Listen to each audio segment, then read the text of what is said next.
तो hello everyone, मेरा नाम अजय खंडेलवाल है and I am a paper distributor based in Noida. हमारा मेजर काम डुप्लेक्स बोर्ड की डिस्ट्रीब्यूशन का है और हमारे and clients corrugated box manufacturer और ऑफसेट प्रिंटर्स होते हैं और कुछ पब्लिकेशंस भी होते हैं जिनको हम लोग मटेरियल देते हैं। तो लास्ट मार्च में मैं इंस्टाग्राम पे मैंने सर के कुछ एडवर्टाइजमेंट्स भी देखे थे, तो सर की मास्टर क्लास अटेंड करी और उसमें से बहुत सारे प्रिंसिपल समझ में आए। तो सर से कॉल के बाद फिर मैं कॉन्फिडेंट था और मैंने फिर उसके बाद सर की ये क्लासेस स्टार्ट करी, कोचिंग स्टार्ट करी पेमेंट रिकवरी, और ये अप्रैल में स्टार्ट हुई थी। तो जो हमारे मेजर इश्यूज थे कि भाई पेमेंट बहुत सारी तो स्टक थी और कुछ ऐसी हो रही थी कि जो स्टक होने के प्रोसेस में ही थी, जो हम लोगों ने साइन सप्लाई नहीं करी थी, कुछ भी था रीजन, तो स्टक होने के प्रोसेस में थी। तो सर ने बहुत सारे प्रिंसिपल्स, हमारे टाइम पे तो 15-16 प्रिंसिपल्स होते थे, तो 15-16 वो प्रिंसिपल्स 3 महीने की क्लासेस में हमें समझाए, जिसमें से 2 या 3 प्रिंसिपल्स बहुत ज्यादा दिमाग को स्टक करे और हम लोगों ने वो इम्प्लीमेंट करे। जो सबसे पहली चीज थी वो थी डियर अंकल, जो एक बार में सुनते ही स्ट्रक हो गई दिमाग में, और हमने उसको इम्प्लीमेंट करा और luckily we had a dear uncle with us in our office only. So there's a very nice guy named Sitaram in our office. तो he's around 60-65 plus of age. तो उनको हमने अपने जो स्टक पेमेंट्स थी उनके पास भेजना स्टार्ट किया था। मुझे सबसे पहले याद है हमने एक क्लाइंट के पास भेजा था। वो उनका जो फैक्ट्री थी, उनके डब्बे की फैक्ट्री थी और टाइल्स का बहुत बड़ा मैन्युफैक्चरिंग का था, तो अपने यहाँ इन हाउस डब्बे की फैक्ट्री थी। आदमी बहुत बड़े थे वो, लेकिन पता नहीं उनकी नीयत को क्या हो गया था। तो पेमेंट हमारी 11 लाख रुपए स्टक थी उनके पास, और डियर अंकल स्ट्रैटेजी मैंने अप्लाई करी। मैंने पहले दिन भेजा तो वो थोड़ा सा सकपका सा गया, डर गया। तो उसने मुझे धमकी दी कि आप अपने आदमी को हटा लो, ये बूढ़े से आदमी आए हुए हैं, मेरा ऑफिस खराब कर रहे हैं, इनके साथ कुछ गलत सलत हो जाएगा, ये हो जाएगा। तो मैंने सर को फोन करा कि सर वो ऐसे ऐसे धमकी दे रहा है। तो सर ने मेरे को तसल्ली दी कि अजय कोई टेंशन की बात नहीं है। तो सबसे अच्छी बात है, अगर वो इस तरह की धमकी दे रहा है तो इससे अच्छी कोई बात ही नहीं है। तो वो 4-5 दिन के अंदर ही वो मेरे 11 लाख रुपए रिकवर हो गए, और प्लस उस बंदे ने मुझसे एडवांस पे काम करना भी चालू कर दिया। Amazing. और फिर उसके बाद ऐसे ही करते करते डियर अंकल स्ट्रैटेजी से तो मैंने कम से कम भी, मतलब मान के चलिए 70 से 80 लाख रुपए रिकवर करे हैं। अभी एक हमारे कस्टमर ही था जिसपे हमारे पिछले 1.5-2 साल से 60 लाख रुपए स्टक थे, और हमने बहुत सारे तरीके अपनाए, कुछ प्रिंसिपल्स भी अपनाए, उनसे कुछ असर हुआ, उनसे कुछ बात करनी चालू हुई। लेकिन डियर अंकल स्ट्रैटेजी में हमने क्या किया, पूरे दिन भर हम अपने आदमी को, जो सीताराम जी हैं, सुबह 9 बजे से लेके शाम को 6 बजे तक उनको वहीं पे रखते थे। तो वो कब आ रहा है, कितने बजे आ रहा है, क्या कर रहा है, क्या नहीं कर रहा है, उनको देख के सीताराम जी जो हमारे बड़े, उनको एक मेंटली टॉर्चर देने लगे, बिना टच करे, बिना कुछ करे, उनको मेंटली टॉर्चर सा होने लग गया उस कस्टमर को। और at the end of the मतलब 10-15 डेज उसने मुझे बुलाया और उसने क्या कहते हैं, हमारी पेमेंट एक शॉट में क्लियर कर दी। ये और कितने पुराने पैसे थे अजय? ये 1.5 से 2 साल पुराने थे सर, मतलब ऑलमोस्ट 2 years ओल्ड मनी। कितना और उससे काम हो रहा था? नहीं, उससे काम बंद हो गया था सर। क्लाइंट आपके सिटी का था या कहीं और का था? नहीं, हमारे सिटी का ही था, नोएडा का ही था क्लाइंट। तो एक शॉट में कैसे क्लियर किया उसने? अब वो बैठ गए, वो सुबह से मतलब 15 दिन से बोल रहे सर हमारी पेमेंट कराओ, सर हम मर जाएंगे, ये हर तरीके उसने मतलब तामझाम यूज करे। उसको मैंने सिखा रखा था कि जाओ तो वहां बिल्कुल पसीने में लथपथ होके जाना, और थोड़ी सी एक्टिंग करना कि मेरी तबीयत खराब है, ये है वो है। तो उन सब चीजों से मेरे ख्याल से जो मुझे लगता है परेशान हुआ, और फिर मैं भी उनके साथ जाके बैठ गया। एक दिन तो लास्ट डे जिस दिन हमारी पेमेंट हुई, तो मैं सुबह 9 बजे से लेके शाम को 5 बजे मैं भी निकला, जब तक उसने पेमेंट नहीं कर दी। मोड ऑफ पेमेंट क्या था? चेक, कैश, एडवांस में आरटीजीएस, और बैठ के ईएमआई? सामने आरटीजीएस करी उसने मेरे। उसके पास 55 लाख, कितने, 55 लाख 60 लाख बोल रहे हो आप? हाँ, 55 लाख थे। 55 लाख अकाउंट में पड़े थे, वो नहीं दे रहा था। हाँ। मैंने आपको कई बार बोला है सबको ये कि अगर आपका क्लाइंट आपके पैसे नहीं दे रहा ना, उसके पास कोई प्रॉपर्टी का कोई प्रपोजल आ जाए, जो कि प्रॉपर्टी अगर 10 करोड़ की है और मिल रही है 5 करोड़ में, वो एक दिन के अंदर 5 शेयर खड़े कर देगा अपने पास से या कहीं से जुगाड़ करके, बट आपके पैसे नहीं रहेगा। The point I am trying to drive is, उनके पास पैसे होते हैं, वो आपके नहीं दे रहे। तो वही लॉ काम करता है यहाँ पर भी। उस अगर वो बिजनेस कर रहा है, आपके नहीं दे रहा, पैसे आते हैं, जितने आपको कितनी पड़ी है भूख है अपने पैसे की, वो आपको दिखाना है उसको। अगर आप उस पर सॉफ्ट हो जाओगे तो वो तो बैठा ही सॉफ्ट होने के लिए है। अगर आप उसको भूल जाओगे पैसे को, तो वो तो चाहता है कि आप भूल जाओ। जितने एग्रेसिव, ये लिख लो सारे, जितने एग्रेसिव आप होगे उतनी आपकी पेमेंट जल्दी आने की उम्मीद है। जितने आप लीनियंट होगे, छोड़ोगे, सॉफ्ट लोगे, उतनी पेमेंट लेट या दूर आएगी या नहीं आएगी। तो payment recovery depends on your aggressiveness, कितना एग्रेसिव आप हो। अगर सपोज अगर अजय वहां पर सीताराम जी को नहीं भेजता तो क्या पेमेंट आती? मतलब ही नहीं आ जाती, साइंस ही नहीं थी आ जाने की। अजय के पास वो टाइम है नहीं कि वो आके बैठे वहां पर सारा दिन 15 दिन के लिए। तो you have to have a guy जो वहां बैठेगा, बूढ़ा गाय। और बता रहा हूं कि पेमेंट आती ही आती है, मतलब दिस इज द। अब सीताराम जी को अगर मैंने बताया आपको, you have to check the ROI की पेमेंट लेनी कितनी है और सीताराम की सैलरी कितनी है। सीताराम की तनख्वाह कितनी है अजय? सर 15-16 हजार रुपए सैलरी है, लेकिन उसमें मतलब 16 हजार तो हम उनको हाँ मतलब दे ही रहे थे। तो 15,000 सैलरी अगर है तो 500 रुपए रोज की सैलरी हो गई। तो 500 इंटू 15 बटे 7500 इनके लगे, ROI इनकी है 7500 लगाए और 55 लाख आए। You have to check the ROI। This is the cheapest mode of recovery. Advocate पे जाओगे, जाती हो फीस मांग लेगा, आपने लीगल नोटिस की, इसकी उसकी। कंसल्टेंट पे जाओगे, कमीशन मांग लेगा। कहीं भी जाओगे कमीशन मांग लेंगे सारे। तो this is the cheapest mode of recovery dear uncle, और आप लोग इसको नहीं समझ पा रहे। इसको आप मतलब आप सारे काम कर रहे हो अपने, अंकल नहीं हायर कर रहे अभी तक। जिन्होंने हायर किया उनको लगा नहीं रहे। तो अंकल की एक साइंस है। साइंस क्या है? अंकल बूढ़ा, अंकल ऊंचा सुनता हो, बाल सफेद हो, चश्मा लगाता हो, सादे कपड़े हो, ढीला ढाला हो, वो जाएगा, इफेक्ट पड़ेगा। आपका अंकल गया है स्कूटी पे या कार में, जीन्स पहनी, चश्मा लगाया, काला, उसने काल वाले हैं, वो अंकल नहीं है, पेमेंट नहीं आएगी, आएगी नहीं उस साइंस से। Amazing ji. Anything else you wanted to share with? और क्या फर्क पड़ गया रिकवरी? अच्छा, one thing I want to ask you, आपने शेयर की थी मेरे साथ कि पेमेंट की साइकिल क्या है, मतलब एडवांस या फिर टर्म्स या फिर कैसे और कितनी फास्ट फ्लो, ऐसा कुछ?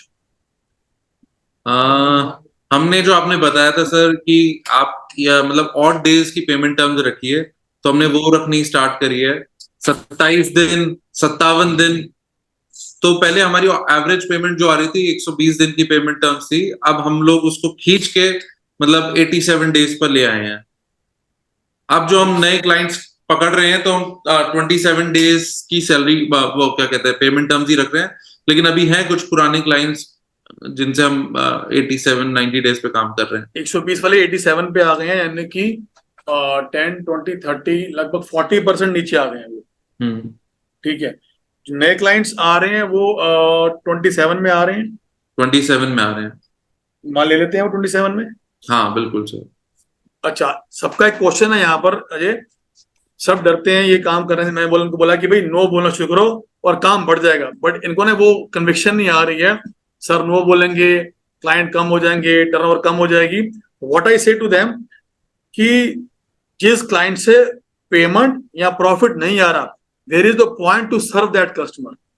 उनको नो बोलो। तो अभी डरते ही हैं। तो give yourself, give a self the honest statement कि नो बोला या 27 की पेमेंट की तो काम बढ़ा या घटा? नहीं सर, बढ़ा है। मतलब काम तो हमारा घटा नहीं, ये कहेंगे कि ऐसा लगता है कि यार काम घट जाएगा या ये हो जाएगा, काम घटा नहीं हमारा। रेवेन्यू पहले से कितना फर्क है, कम है, ज्यादा है? रेवेन्यू सर देखिए, अभी तो इंडस्ट्री ही थोड़ी सी डाउन ही चल रही है हमारी, ठीक तो है। मैं बहुत ज्यादा कमेंट इस पे नहीं कर पाऊंगा। लेकिन हाँ ये है कि पेमेंट टर्म्स अगर हमने कम करी है, किसी को नो बोला है, तो कभी कस्टमर हमसे दूर नहीं गया है। वो कस्टमर ये ने हमारी टर्म्स पे काम करा है हमारे साथ। ये सुन लो सारे, नो बोलती कस्टमर आपकी टर्म्स पे काम करता है। सेकंड, कैश फ्लो ठीक हुआ कुछ नो बोलने से? कैश फ्लो हमारा बिल्कुल सर, मतलब आप ये मान के चलिए, मैं पहले 2 लाख रुपए का तो इंटरेस्ट इंटरेस्ट भरता था। अब वही 2 लाख से मैं 1,12,000, 1.25 लाख पे इंटरेस्ट पे आ गया। मतलब 75-80 हजार रुपए महीने का इंटरेस्ट इंटरेस्ट की सेविंग है मेरी। Wow, very good. लोन्स वगैरह उतरे हैं कुछ? क्या सर? लोन्स उतरे? लोन्स तो सर अब वही मैं वही कह रहा हूँ ना, हमने तो ओडी लिमिट ले रखी थी, तो ओडी लिमिट ही हमारी कम हो गई। Very good, amazing. Anybody wanted to ask any question to Ajay, because he is, इसको 1 साल हो गया, किसी को कुछ पूछना हो कैसे किया कैसे नहीं किया, तो he is here to answer that. Any questions for Ajay? किसी को पूछना है तो पूछ लो। Ajay sir, hello. Hello sir, hi Mukesh ji. जी जी। अजय सर, मैं भी आपकी ही फील्ड के जुड़ा हुआ हूँ, इंक अच्छा। एंड केमिकल एंड कोटिंग्स में। तो मुझे भी यही फील रहता है कि जैसे सर कहते हैं नो कहना है कस्टमर्स, तो कोशिश कर रहे हैं कि नो कहें कस्टमर्स को। बट जैसा आपका एक्सपीरियंस सुन रहे हैं तो मुझे थोड़ा सा कॉन्फिडेंस आ रहा है। तो आपसे वही मैं शेयर पूछना चाह रहा था कि जैसे प्रिंटिंग पैकेजिंग में एक ट्रेंड है कि भाई 90 डेज का क्रेडिट रहता है और 120 दिन ऑनवर्ड्स ही पेमेंट्स आती हैं। तो राइट सर। उसको कैसे ब्रेक कर सकते हैं, मतलब जो आपके सजेशन उस पर कुछ मिल जाए तो। सर मेरा बस कहना यही है कि हम जब तक बोलेंगे नहीं ना, वो जिसको कहते हैं ना, एक कहावत है कि माँ तो बिना रोए बच्चे को दूध नहीं पिलाती है। जी जी जी। तो हमें बोलना पड़ेगा उनको कि सर हमारा काम, मतलब हम इस तरीके से हम काम नहीं कर पाएंगे, हमें तो इसी टर्म्स में काम करना है। Right sir, right sir, right इसको सर। बताने की एक साइंस होती है, सब समझ लो। ये मुझे एक पार्टिसिपेंट ने बताई थी और मुझे बड़ी अच्छी लगी थी। उसने क्या बताया, उसने क्लाइंट को समझाया, अपने पार्टिसिपेंट ने, सर देखिए, मुझे जो आप पेमेंट देते हैं ना, उस पेमेंट से मेरा बिजनेस चलता है। अगर मुझे आप पेमेंट नहीं देंगे, मेरे को प्रॉफिट नहीं आएगा, मैं अपने बिजनेस को फीड कर नहीं पाऊंगा और ये आपको फीड नहीं कर पाएगा।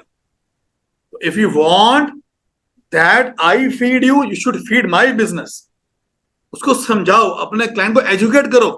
Dough not say bluntly no, मैं घमंडी हूं, no no. Educate them why you are saying no.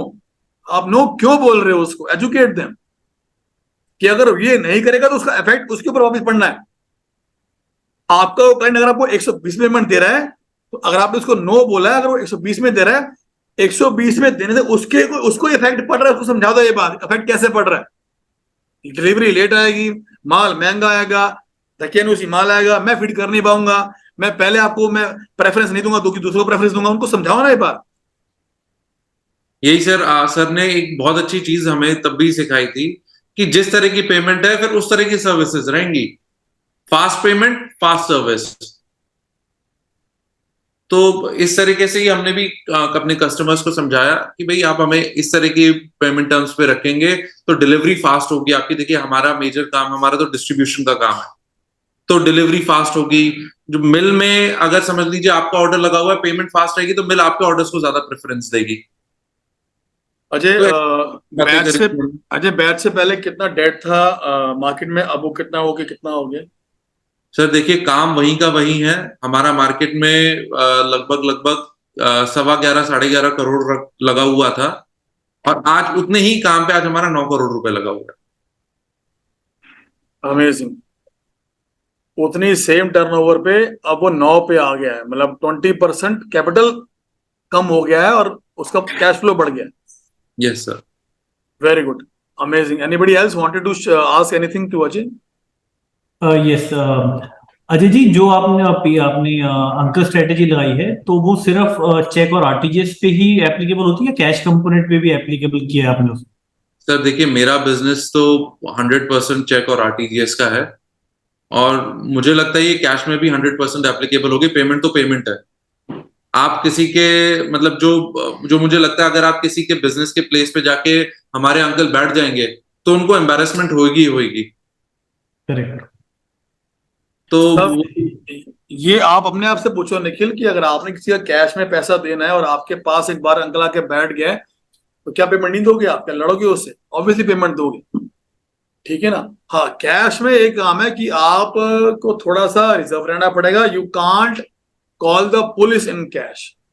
इन इन पक्के वाले केस में अगर वो करता है बदतमीजी, तो you should call the police. Uncle भी कॉल द पुलिस कि भाई मैं पेमेंट लेने आया हूँ, ये मेरे से बदतमीजी कर रहा है। उसको अगर पुलिस लेगी, उससे पुलिस 10,000 ले लेगी या 5,000 ले लेगी। वापस वो अपने ऑफिस जाना है और अंकल बैठे हुए आपके अभी दोबारा। एंड ऑफ डे को पेमेंट देनी पड़ेगी अंकल को, सर अगर अगर करता है तो। सर अगर सामने वाला ही पुलिस बुला ले तो, और हमारे बुला- कच्चे के पैसे हैं तो? वही तो बोल रहा हूं मैं, इन कच्चे वाले केस में आपको बहुत रिजर्व रहना है और ध्यान से चलना है। बट डोंट वरी, वो पुलिस नहीं बुलाएगा, बिकॉज उसको पता है कि उसने आपका पैसा देना है, वो नहीं बुलाएगा। डोंट वरी, नहीं बुलाएगा, हैव कॉन्फिडेंस। चलिए जी, बहुत बहुत बहुत धन्यवाद Ajay ji, thank you so much for Thank you. Coming all across, investing your time into it. बहुत बहुत बहुत धन्यवाद and best of luck for your future businesses. Thank you Ajay ji, thank you. Thank you, Ajay ji. Thank you. If you have Thank any you for queries, feedback. Thank you. if you have any queries Thank you so much. regarding anything, Ajay, you can put me a WhatsApp anytime, right? Sure thing, sir. Sure thing. All the best. Bye. Thank you, sir. Thank you. Any message to any the participants? Anyone? One message जो समझ में आ जाए इन सबको। One message कोई आपकी तरफ से, जो आपने कोई रूल अप्लाई कर लिया हो और वो रिजल्ट्स आ रहे हो। Any one message? मैं तो मतलब एक रूल क्या, मैंने तो 2-3-4 रूल्स हैं जो हम बिल्कुल स्ट्रिक्टली फॉलो कर रहे हैं। PRM बहुत ज्यादा जरूरी है, और डियर अंकल बहुत ज्यादा जरूरी है, और एक है 4 AM वाली जो स्ट्रैटेजी है, जो 4 AM है या 5 AM स्ट्रैटेजी है, वो जरूर अप्लाई कीजिए, उससे सबसे ज्यादा अच्छे रिजल्ट्स आते हैं। चलिए, और ये तीनों ही सर ने सिखाई है मुझे, तो मैं इसके लिए सर को बहुत बहुत थैंक यू बोलना चाहूंगा। Thank you so much Ajay. चलिए जी, बहुत बहुत धन्यवाद। एवरीबडी शुड ग्रीट अजय को ग्रीट कर दो, फिर चलते हैं जी। Thanks a lot everyone. Thank you, Ajay Ajay ji. ji. Thank you. Okay, thank you. Okay, bye Ajay, take care.